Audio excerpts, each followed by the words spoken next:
we are going to discuss.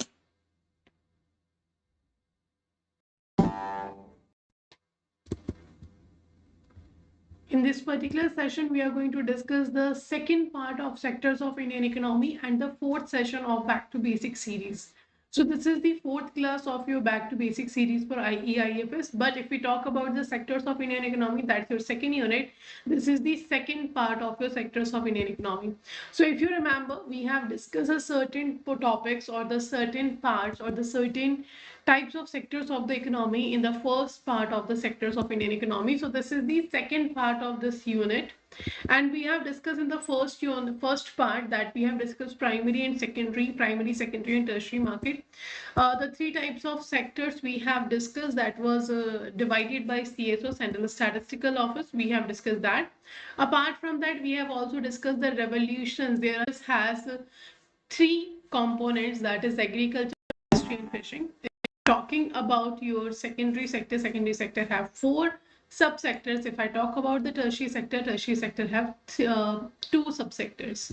So that we have discussed in the last class. Now in today's session, we are going to continue this particular unit also, in which there are different types of sectors apart from the primary, secondary and tertiary we are going to discuss. So first of all, this is the second unit, sectors of Indian economy of module A. Now, in the last class, we have discussed how much employment the particular sector is providing, like how much employment primary sector is giving, how much secondary sector is giving, and how much tertiary sector is providing. That we have discussed in the last class. In today's session, we are going to discuss the GDP contribution. Today, we are going to discuss what? We are going to discuss the GDP contribution of different sectors. So you can see there are three sectors: agriculture, industry, and service sector. And if I talk about the contribution in the GDP, it means in national income. So you can see agriculture only contribute 18.6%. Secondary sector contributes 28.6%, and the highest contribution can be seen from 52.8% by the service sector. So in context to the maximum proportion coming from service sector, that is 52.8% employment generation, that comes from the pure 48.9%. Okay, so do remember these two, because these two are very important data. As I have told you, then in the Indian economy part, module A and B, you have to cover certain data also. Hana, what you have to do, you have to cover A, that was the overview of Indian economy. Here we are going to discuss how the secondary sector evolved. It means the industrial sector evolved. So journey of Indian industry is quite interesting and can be summed up into four phases, including the pre-reform and post-reform period. So in the evolution of Indian economy, we have studied how the Indian economy evolved from the British era till the COVID-19 pandemic, post-COVID-19 pandemic situation. And in case of Indian industrial sectors development, evolution of Indian industrial sector, if we talk about, we can see there are four phases. The first phase is from 1951 to 65. This is the year when we started the first 5-year plan. Then we started the first 5-year plan. This was the 1951. Okay, so planning commission, that used to be the government of India's planning body. It used to provide the it used to provide what? It used to provide the 5-year planning to the government of India. Foundation, because here we started doing the economic planning, we started providing the industries to the country. So this is the industrial foundation period. Now in the phase 2, 1965 to 1980, you can see this phase is known as the period of industrial fall. This phase is what? This phase is called the industrial fall. So this period of industrial fall, why? Because if you remember, in the 5-year plans, there are 12 5-year plans, but there are 3 gaps in these 12 5-year plans. The first gap was from 1966 to 69. That was known as a plan holiday, in which an annual plan have been introduced. No 5-year plan was introduced.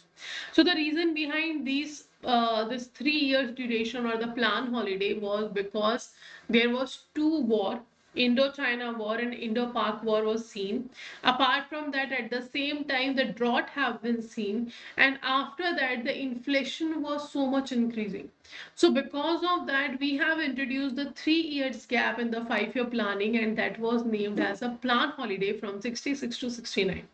And this is the period of industrial fall. In this period, we have seen the industrial fall. Now, the phase 3 is 1980 to 1991, the period of industrial recovery. After the fall, we started doing recovery. And if you remember, in the sixth five-year plan, in the 1980 to 85, we got the fifth five-year plan. After that, we got sixth five-year plan. So when we got the sixth five-year plan, we have seen that we have also eliminated the Hindu rate of growth. And if you remember the Hindu rate of growth, in the second lecture, I have told you about the Hindu rate of growth of Back to Basics series. Hindu rate of growth is that particular rate in which we will be seeing the average slow growth rate of the country. That is around 3.5%.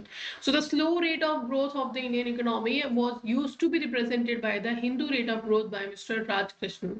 So you can see industrial recovery 1980 to 81 was 1980 to 1991 was the duration when we have seen the industrial recovery of the country. Now 1991 onwards, that's the fourth phase, that's the year 1991 was the year when the liberalization, privatization, globalization policy was introduced, or I can say the economic reforms was introduced, and in this period is known as the post-reform period. So these are the four phases uh, in which the industrial sector, or we can call it a secondary sector, have been evolved. Okay, now if I talk about next, so this was the journey of industrial sector. If I talk about the next, there are certain sectors which have been defined as per their benefits, as per their contribution to the Indian economy, or as per their particular terms and conditions. So first we have a sunrise sector. Now what is a sunrise sector? Before going through the theory, let's understand this in such a way. What is sunrise sectors? These are the sectors which are growing. They have not been achieved their growth yet, but they are growing. So we can say they are the sectors which kind of infancy right now, which kind of not famous right now, but they have the potential to grow in the future. They have the certain potential to increase their contribution in the GDP of the country and to increase the national income of the country or the production of the country. So the sunrise sectors are those sectors which are providing us a kind of hint that these are the sector in which you can invest more and more for the future, because these are the sector which are going to be big in the future. So these are the sunrise sector. So you can see here a sunrise sector is the one that is still its infancy but has the potential to the significant growth. They have this particular potential that they can grow in the future, and that's why we are promoting these sectors more. That's why banks are also helping us to make these infancy sectors a fancy after a while. So if we talk about, let's say, electric vehicles, so you all have heard about climate change. Climate change is also one of the chapter of your module A. So climate change is what, when you see a long term changes in the temperature, that is known as your climate change, and we are seeing it earlier it used to be on the papers only that this is the changes we have seen, but now you can actually feel these climate changes. You can actually feel the change in the temperature. The time when there should be raining, there is no rain in the country, and the time when there is no prediction of having rains in the country, and at that time we have seen that a lot of state was facing the flood issue. So this is simply the climate change. The global warming is the actual, you can actually feel it, the pollution is actually there. So all these things are related to the climate change. They are creating the global warming in the country. So if we're talking about the climate change issue, a lot of things have been done by India, or we are actually doing it, and all, not only India, the world is doing it. So partnership is the way by which we can achieve the climate change issue, or we can achieve the climate action targets for not only for India but for all over the world. Reason behind it, because climate change is not such kind of issue that can be done by one person or one country and it will be resolved. No, everybody have to come under this particular project, or have to come under this particular guidelines. Then only we will be able to achieve the climate action or the targets that we have set. Like if you talk about Swachh Bharat Abhiyan, I think everybody is aware about Swachh Bharat Abhiyan. So from the last 6 to 7 years, we have seen that the single city, that is Indore, from the Madhya Pradesh, became the cleanest city of the country. It's not because Mr. Modi have a certain involvement in that particular city. That's why this particular city became a cleaner city of the country. No, because the people are aware there. The people are aware about having the cleanness in this their particular city. If someone is doing something wrong related to cleanness, the people come forward and stop that particular action. So if each and everybody, not only government, not only you can't say that government is not doing anything for the climate action and all. It is the responsibility of each and every individual, not only in the country but also in the world. So this is what I'm talking about, this sunrise sector. The climate change action is a very good example for the sunrise sector. If you have heard about electric vehicles, so right now we are using the fossil fuels for need of ours, that's making the temperature more harm for the country, for all over the world. That's why we want to replace the fossil fuels with the help of your electric vehicles, and the government is actually focusing on this particular sector. The banks are actually providing you subsidized rate of loan on this particular sector. So these are what? These are sunrise sector. So the electric vehicle right now is a infancy sector, but yes, it is have a lot of growth potential in the future, because that's the future only. Because of the global warming, because of the climate change, we have to take certain climate action, and there the sunrise sector will be seen. It's not only the electric vehicle is there, a lot of examples are there we are going to discuss today only. So the sector is often categorized by a strong growth rate, high degree of innovation, high level of public awareness, with investors attracted to its long-term growth prospectus. So this is what we're talking about. All these are the characteristics of the sector. It's not right now developed. It's not right now near to the development of the particular sector, but yes, it have a potential to grow in the future, and these sectors are known as sunrise sector. Okay. Now, the example of the sunrise sector, you can see the green energy. What's a green energy? Simply your electric vehicle, your renewable energy. Why government of India, or not the government of India, but also the RBI have described renewable energy as a priority sector lending, one of the priority sectors, because we know that's a green energy, because we know that's a actually environment friendly way to use the energy or to fulfill our needs. Okay, so that's what you're talking about. The fintech is there, IT is there, electronics is there, pharmaceuticals is there, automobiles, healthcare, infrastructure sector, retail sector, processing plants, and other emerging sectors of the Indian economy are all the part of your sunrise sector. All these are what? All these are the sunrise sectors part. Okay, so these are the example of sunrise sector. Do remember them. Now, the next type of sectors we have that you can see here is the organized sector and unorganized sector. So before reading the theory, before going through the differences between these two sectors, let's understand this is with a very simple language. Organized sector is that sector in which everything is decided. It's a organized. Na? If your room is organized, what does it mean? It means everything which is in the room is actually at its right place. That's the organized way. Unorganized way means there is no certain rules and regulations is defined.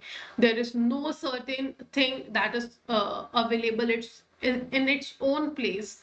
So that's the unorganized. That's the unorganized way. So organized sector is such kind of sector in which all the terms and conditions of the employment of the worker is defined, in which you know everything about your job, you know what is going to happen in the future, and if something changes is going to be done, then it will be informed to you. An organized sector in which you do not know anything. You do not know anything in the unorganized sector. Not anything has been defined to you. Not let the people will not let you know what their next action will be. That's the unorganized sector. Let's say, for example, if I am working in an ad tech sector, I am working in ad 24/7, so I am a part of organized sector. You guys are working in a bank, you guys are also a part of your organized sector. What are the examples of unorganized sector? The money lenders. Apart from that, we can say your domestic help. And apart from that, you can say the street vendors. They are the unorganized sector. So first of all, organized sector in which everything have been defined about your employment. Unorganized sector, nothing have been defined. So you can see here, first of all, the meaning, if we talk about the organized sector, is the sector where the employment terms are fixed and regular and that have been told to you when you join this employment. And the employees get assured to work here. But in the unorganized sector, the characteristic by small scattered units, which are largely not registered with the government, it means the terms are not fixed and not regular in the unorganized sector. So they are not going accordingly to the laws of the government. So it means it's not fixed, it is not defined, it is not regular enough for you, and you do not know what will be the next step. Now the governed by all the organized sector have a Factories Act, Bonus Act, PF Act, Minimum Wage Act, etc. If I am working in an organized sector, if you guys are working in an organized sector, so our hours are defined. Like you have to work in a day, let's say for example, 8 hours, for example. So actually that's not true, but still if we talk about they cannot exploit you in the organized sector. If you are working more than 8 hours in any particular organized sector, you will be getting the over charges for that, है ना? You will be getting overpaid for that, है ना? Like if you are doing a work for more than 8 hours or something. So that's what we're talking about in the organized sector. They have a certain rules. They cannot exploit their employees. They cannot exploit their laborers. But in on unorganized sector, it is not governed by any act. So you are actually exploiting the laborers. You are actually exploiting the workers of your company of unorganized sector. That's why we are saying that they are not organized, because they do not have any terms and conditions, they do not have any rules and regulations. Whatever employer wants or however employer wants, accordingly you have to work. Now, government rules will be strictly followed in the organized sector and it is not followed in the unorganized sector. Remuneration, you have a regular monthly salary. Apart from that, you know, every year a minimum increment will be definitely be given to you. That's the organized sector. But in the organized sector, daily wages will be provided to you, and there is no such kind of guarantee that you will get uh, every year a certain minimum increment. And no such kind of guarantee is there, but in the organized sector, this guarantee will be there. Okay. Now, the job security is in the organized sector. Yes, workers enjoy the security of employment. And if, let's say, if you want to leave the job, you have to give the notice of 1 month. If company is fighting you, the company have to give you the notice of 1 month so that you can find the another job in the next 1 month.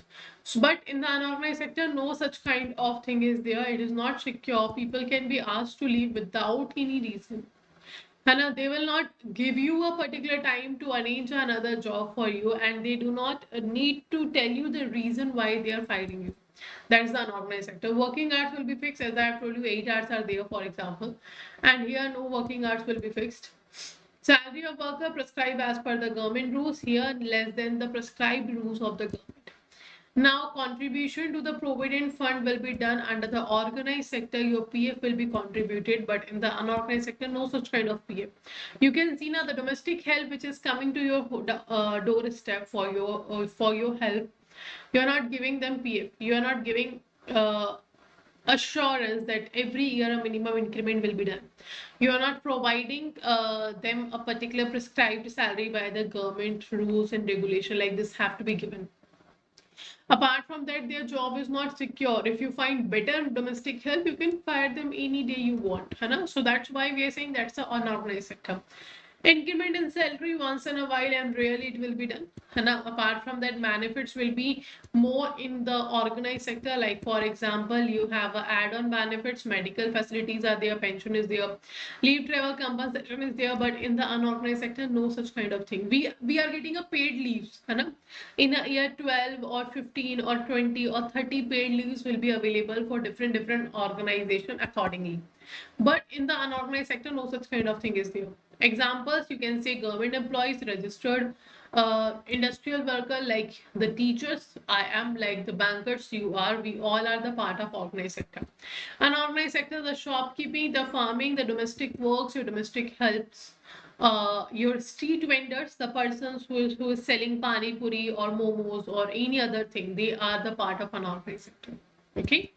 So this is the difference between organized and unorganized sector. We have discussed the other types of sectors that we were talking about: the sunrise sector, the organized and unorganized sector. Now let me know in the comment section, is audio is okay to all of you, because all of you are very quiet since the session started.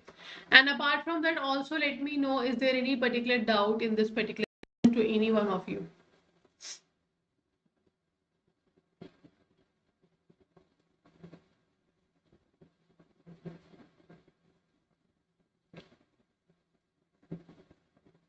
One attempt is remaining for you, sir. So what you have to do, you can just give the two paper, and with the minimum score of 50. And you need minimum score of 50 in both the papers.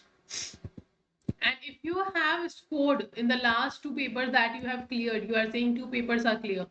In these two papers, you need to have minimum 50 marks. Let's say if you are going for a JIIB, if you clear for the paper in the one go, you need a in each subject minimum 45 marks and overall 200 marks. Okay, and if you are going a subject wise, let's say two paper have been cleared, one paper have been clear, you have to give the next two paper. In minimum 50 marks is required in individual subject. So if you fulfill this condition, then in the May 2024 you have to give two paper only. Okay, Sai Prasad sir. Sure, let's continue. Now let's practice a certain question on the content we have discussed today. So the dash covers activities in which natural products are changed into other forms through ways of manufacturing that we associate with industrial activity. So these are the four options in front of you. Now let me know which of the following is correct. Let me know which of the following is correct here.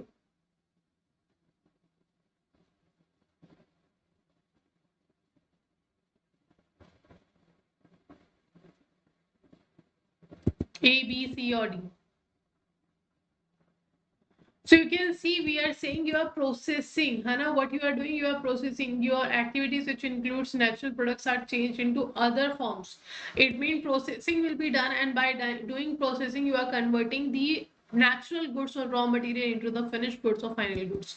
It means that's a secondary sector. That's a secondary sector. Secondary sector involves the change of natural resources into the finished goods or the final goods or the manufacturing goods, you can call it. So right answer will be A. Now, the second question is, which of the following economic activity is not in the tertiary sector? Out of these four options, which of the following is not a part of tertiary sector? A, B, C, or D?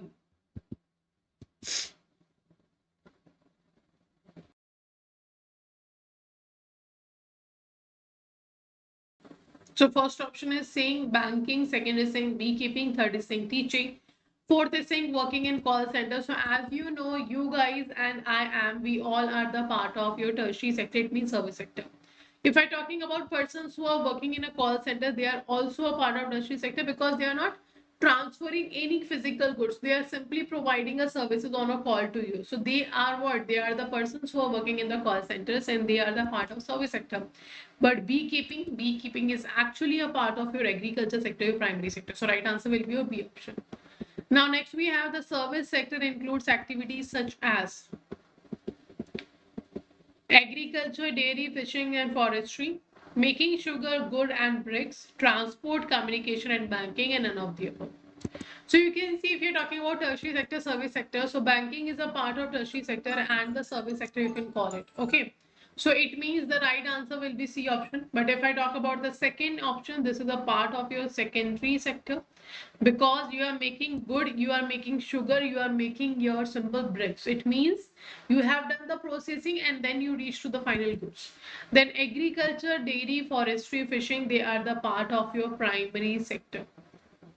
So right answer here will be your C option: transport, your beekeeping, your teaching, transport, communication and banking, they all are the part of your service sector. Now next question: which of the following is not applicable for a worker who works in the organized sector? So if I am working in the organized sector, which of the following is not applicable on me? These are the four options. First, He, she gets your regular salary at the end of the month. He, she is not paid for leave. He, she gets medical. I am getting the medical allowances. Let's say, for example, I am getting appointment letter which will defining the terms and conditions of my job, that will be letting me know before joining the jobs and before joining the job. And but this is not applicable to me. I do get the paid leaves. And I do get the paid leaves. All the organized workers getting the paid leave. So the second option is not correct here. So right option will be your B option. Okay, now make the incorrect statement. You have to find out the incorrect statement in relation to the difference between the organized and unorganized sector. So you have three statements in front of you. Out of these three statements, you have to let us know which is the incorrect one in context to your organized and unorganized sector difference.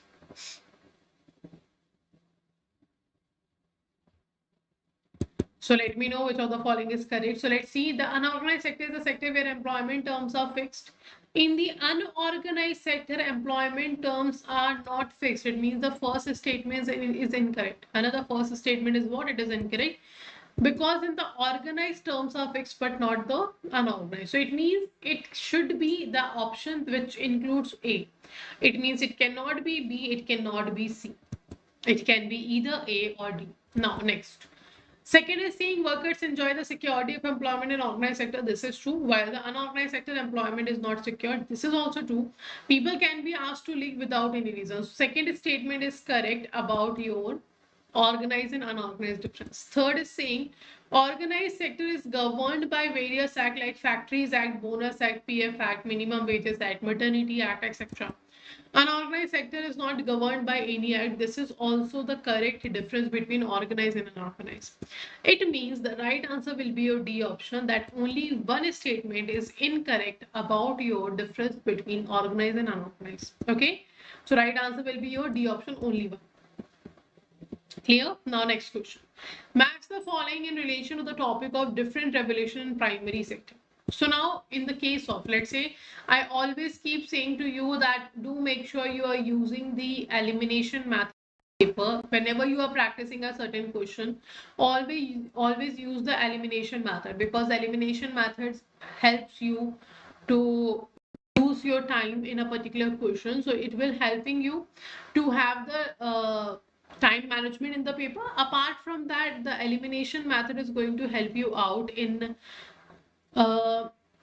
kind of lack of confusion. If you can eliminate one or two options, you will be not confused more about which of the following will be the right answer. So that's how elimination method should be used.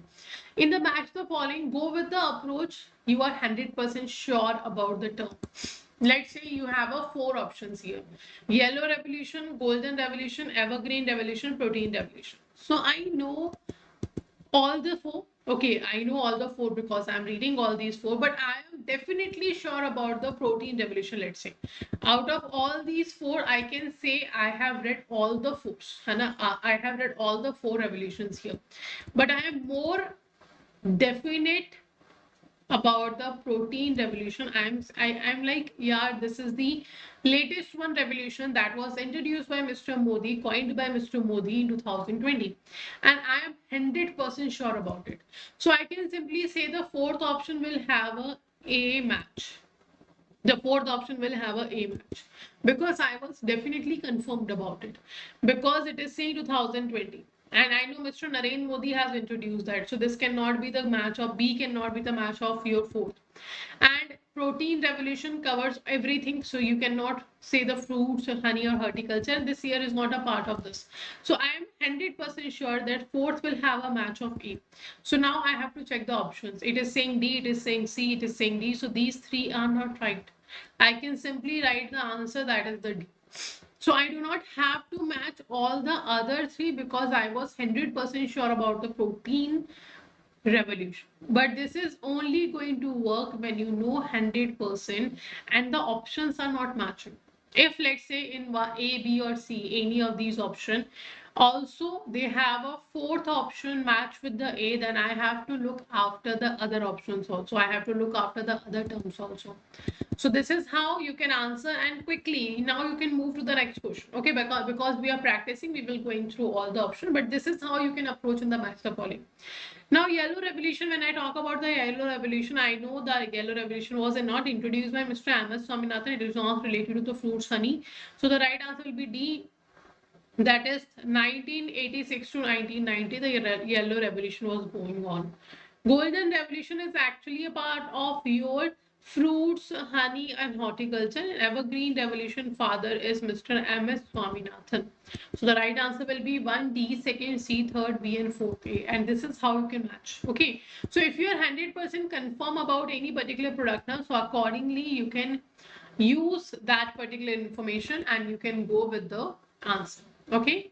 Now, if you guys have any particular doubt in any particular topic we have discussed today, let me know in the comment section. I will be checking your comment and answering there. And if you have no doubt, we will be further following the certain important information for all of you, that is how to enroll in the batch if you are preparing for the May 2024. So I hope you all have seen the big launch of your new batches of JIB May 2024. So to check those batches, what you have to do, simply just download the 24/7 application, because the application will help you to find it very easily, as well as it will give you 1% additional discount. So how to enroll? Just click on the JIB and CIB option. We click on the JIB May 2024 and do check all the products here. You can find the Sankalp English Medium Comprehensive batch is starting from 20th of November. You can see here. If you want an individual batch, AFM individual, retail banking individual, PPB and IEIFS all are available. Okay. So apart from that, if you want all of these, if you want the recorded videos, if you want topic wise mock test, full length mock test, you want a video courses, everything will be available JIB Mahapack. Now, what is beneficial in the JIB Mahapack? You are getting everything, but for the double validity. Right now, if you enroll in the Sankalp JIB, you will get 6-month validity. If you enroll in the JIB Mahapack, you will get 1-year validity, and the price difference will be very less. So how to enroll? Just click on the Sankalp JIB batch. Do read all the offerings here. Click on the buy now option and you have to use the code DW80. As you know, Diwali is coming.